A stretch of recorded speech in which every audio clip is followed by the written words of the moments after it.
All right, everyone settle down. I have an announcement for you today, mister. Kaho's class quickly quieted down. Usually whenever the lesson started, he would just go right into the work. He never announced anything before the lesson unless it was important. Mister. Kaho himself was an owlin who stood about 8 feet tall. His race, despite having the eye positioning of a predator species, was surprisingly a prey species.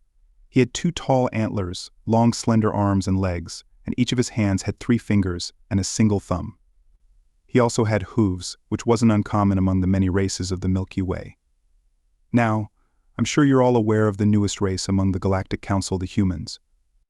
The students nodded, some even making comments about them, usually about how they were seen as terrifying, all-devouring deathworlders. You see, every single race in Mr. Kaho's class came from very peaceful planets. There were plenty of animals and plants, and the weather was also very calm. For the longest time, it was believed that sentient life could only exist on such planets. However, that was quickly disproven with the discovery of humans, who upon entering the Galactic Empire were nicknamed the Deathworlders. One of Mr. Kaho's students, Ophelia, raised her hand. Mr. Kaho, is it true what they say about humans? Do they really come from a death world? Indeed, Mr. Kaho replied. From our understanding, humans are the only sentient race ever discovered to have originated on a death world. Now then, can someone please explain to me what a death world is? Another student raised their hand. Death worlds are planets that, until the discovery of humans, were believed to be completely inhospitable for sentient life. Lower classes of death worlds have only a few traits that earn such a title, such as natural disasters, poisonous foliage, heavily fluctuating temperatures, or violent predator animals. Usually, death worlds only have one dominating trait, making them already rare, and those with multiple factors are even rarer. That's a short description of death worlds, yes, Mr. Kaho said. Now, I'm sure you're all wondering why I asked you about this newly discovered race of deathworlders. That's because Mr.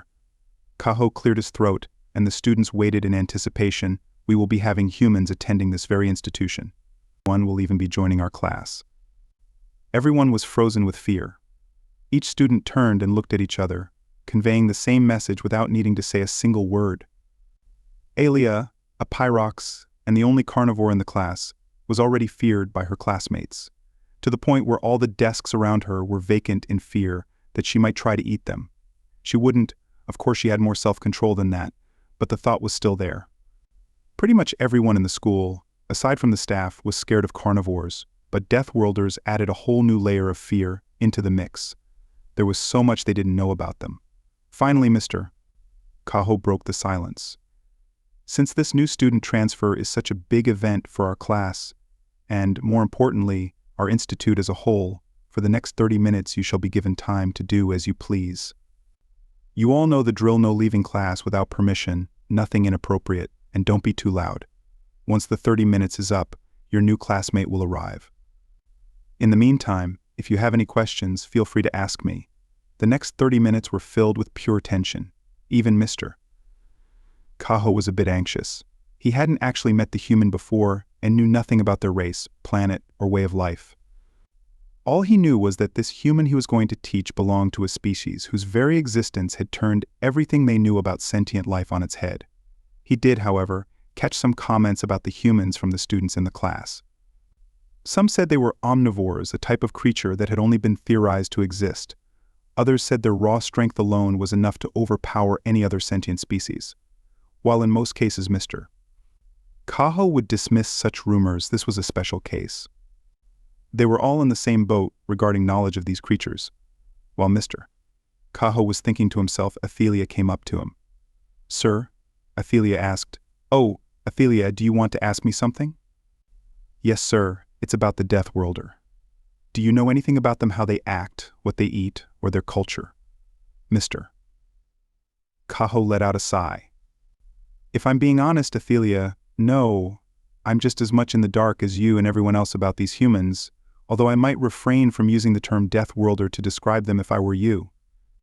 They may, do you think what the others say is true, that they're omnivores or the strongest sentient species to exist?" Ophelia asked. Mr. Kaho thought for a moment before answering. "Well, if you're referring to the omnivore rumor, I highly doubt it. All creatures, primal or sentient, consume either vegetation or meat. There's no evidence to suggest that a creature could evolve on a planet with enough resources to be omnivorous. As for the rumors about strength, Mr. Kaho paused, going into deep thought for a moment. It may very well be possible. Your race, the Pyrox, is carnivorous and quite strong. It's possible that these humans could also be carnivores. After all, they are from a death not long after there was a knock at the door. Everyone fell silent. The time had come. The door opened and in walked the headmaster with a strange, never-before-seen creature. Everyone, including Mr. Kaho, stared at the human. It had 2 eyes on the front of its face, as well as a nose and mouth. It also had 2 hands, each bearing 4 fingers and a thumb.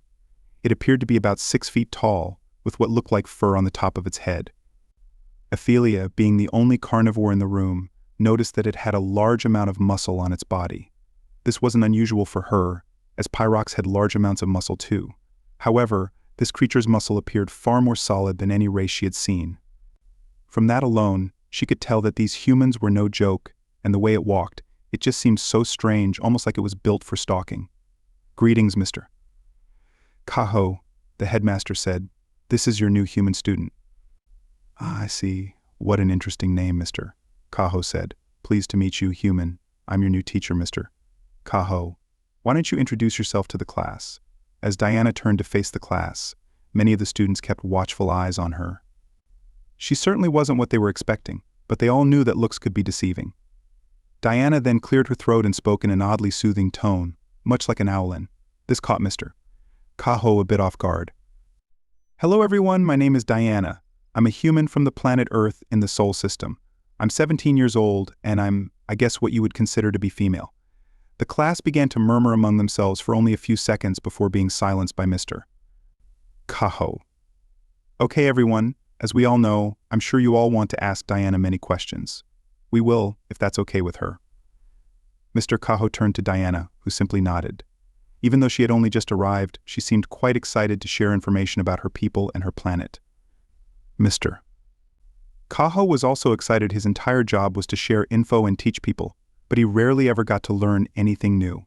"For your species, are you carnivores or herbivores?" one of the students asked. "Actually, humans are omnivores. We eat both plants and meat and can survive on diets restricted to only one of those eating styles," Diana replied. The entire class was silent with awe. Even Mr. Kaho couldn't believe what he was hearing. After all, not even 30 minutes ago, he had told Ophelia that omnivores weren't real, yet here was one standing in his classroom. Another student asked the question that everyone was wondering, but how is that possible? No known species comes from a planet that supports enough plant life and wildlife for them to be omnivores. Diana tilted her head and gave a confused look. "Really? You're telling me that you guys don't have mass quantities of animals or plants on your planet?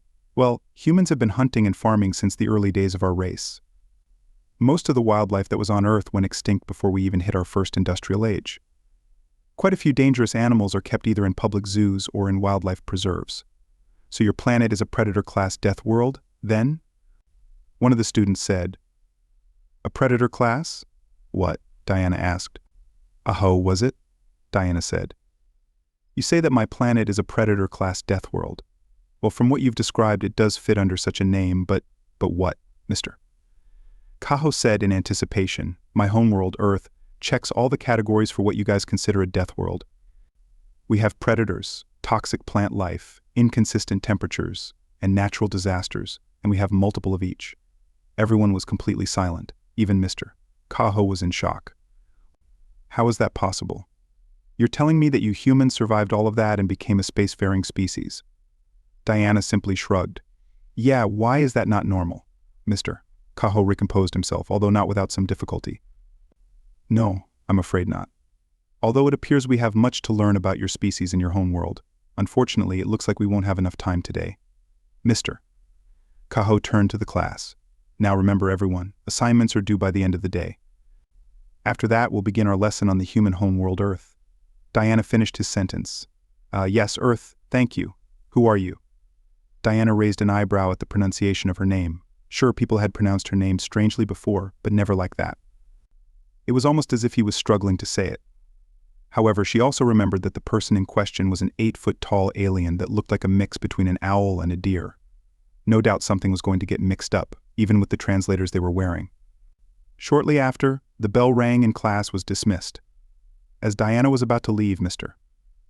Kaho looked away from Diana, almost out of shame for having to ask one of his own students for help planning a lesson.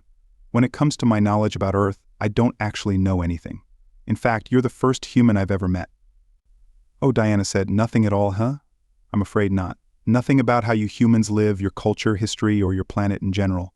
Well, other than the fact that it apparently checks all the boxes for the galaxy's most dangerous death world. Well, Diana pulled up a chair and sat down on the other side of Mr. Kaho's desk. I'm afraid we're going to have to start at the beginning.